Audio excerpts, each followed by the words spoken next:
time to do the final plating and plattering, really, of this savory breakfast. So there's the rosti, half of it coming out of the pan there. Isn't that gorgeous? How you can see you really do need the butter to get that nice golden color. And adjacent to it, that leek and goat cheese peeking out there. And on top, you could serve this with some crème fraîche or just some sour cream.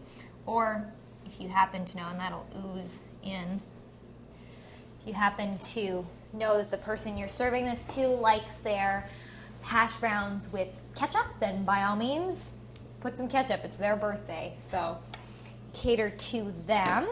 So I'll have that. I'm going to take a nice big cloth napkin. You don't want any crumbs or anything in bed.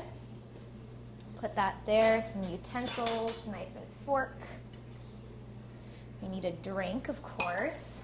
Got some orange juice.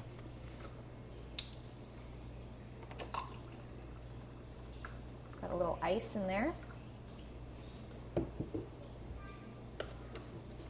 Of course, you could put a little champagne in there and make it a very special morning cocktail.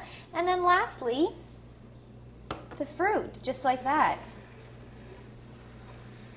And there is your savory breakfast. Your fruit salads, all the different colors, the blues, the orange, and the green of the kiwi, the leeks, goat cheese, rosti, sour cream, a little juice.